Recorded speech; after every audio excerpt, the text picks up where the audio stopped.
Hello dear students. और मुझे एक शेर याद आ रहा दोबारा से, कुछ इश्क किया कुछ काम किया। खैर, काम की बात करते हैं। एएमयू बीए एफएल और बीए ऑनर्स का एंट्रेंस हो चुका है और थरूरियंस के जितने भी सारे बच्चे थे वो सब पेपर में फोड़ के आए हैं। खैर, एंट्रेंस के बाद बच्चों को ये रहता है कि एक्सटर्नल की कितनी मेरिट जाएगी, इंटरनल की कितनी मेरिट जाएगी, पेपर का स्टैंडर्ड कैसा था, तो उसी का पूरा एनालिसिस हर साल हम लोग करते हैं। इस बार भी पेपर का एनालिसिस रहा है, तो क्या है वो मैं आपके सामने रखता हूँ। फिर लास्ट में हम लोग जो है क्या expected cut off internal boys की रहेगी, इंटरनल गर्ल्स की रहेगी, बीए ऑनर्स में क्या रहेगी, बीए एफएल में क्या रहेगी, इसी तरीके से एक्सटर्नल के लिए भी वो मैं आपको लास्ट में बताऊंगा। तो तब तक के लिए आप वीडियो देखें।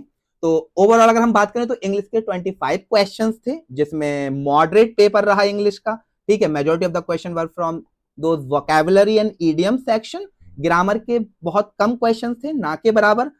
फिर हम आते हैं जीएस पर। जीएस के 46 क्वेश्चंस पूछे गए हैं इस बार, जिसमें 30 क्वेश्चंस मॉडरेट हैं और 16 क्वेश्चंस हाईली स्टैंडर्ड की कैटेगरी में रखेंगे। ठीक, फिर हम इंडो इस्लामिक की और अलीगढ़ मूवमेंट की बात करें तो 8 to 9 क्वेश्चंस हैं इंडो इस्लामिक और अलीगढ़ मूवमेंट से, जिसमें 7 to 8 क्वेश्चंस, मतलब majority of the questions, in fact all the questions are highly standardised. काफी अच्छे क्वेश्चंस पूछे गए हैं, इन डेप्थ क्वेश्चंस हैं। वहीं अगर हम करंट अफेयर्स की बात करें तो देखिए, करंट अफेयर्स कोई एज सच बहुत डिफिकल्ट नहीं थी। कोई भी जेनजी जो हाईली अपडेटेड है और 4-5 न्यूज चैनल्स को अगर फॉलो करता होगा तो उसने करंट अफेयर्स के क्वेश्चंस इजीली अटेम्प्ट कर दिए होंगे। तो करंट अफेयर्स को लेके 10 क्वेश्चंस में आई वुड से कि मॉडरेट क्वेश्चंस थे। Now comes to the reasoning वाला पार्ट। 10 क्वेश्चंस रहे, ठीक है, जिसमें से 8 क्वेश्चंस इजी थे और 2 क्वेश्चंस स्टैंडर्ड थे। अब आते हैं मेन बात जो कि आप सब लोग सुनना चाहते हो कि कितनी कट ऑफ रहेगी।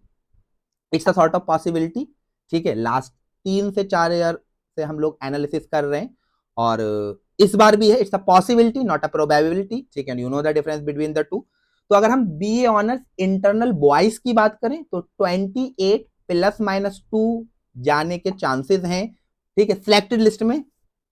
I am not talking about that waiting list और चांस मेमो। वहीं अगर हम गर्ल्स की बात करें, गर्ल्स इंटरनल बीए ऑनर्स, तो 30 से ±2 गर्ल्स की चांसेस हैं। अब हम आते हैं फॉरेन लैंग्वेज पर। ठीक है, फॉरेन लैंग्वेज अगर हम इंटरनल बॉयज की बात करें तो 40 ±1। इसी तरीके से गर्ल्स के लिए भी इतना रहने के चांसेस है कि 40 ±1। द रीजन इज दैट कि इस बार पेपर कॉमन हो गया है ना। अब एक्सटर्नल की बात कर लेते हैं। अगर एक्सटर्नल बॉयज की बात करें तो बीए ऑनर्स में 38 ±2 और बीए एफएल में 45 ±2। एक्सटर्नल की बात कर रहे हैं हम। अब हम आ जाते हैं गर्ल्स एक्सटर्नल की। तो वहीं अगर बीए ऑनर्स की बात करें एक्सटर्नल गर्ल्स के लिए तो 38 ±2 रहने के चांसेस हैं। ठीक है, और वहीं अगर बीए एफएल गर्ल्स की बात करें एक्सटर्नल तो 45 से ±2 रहेगा।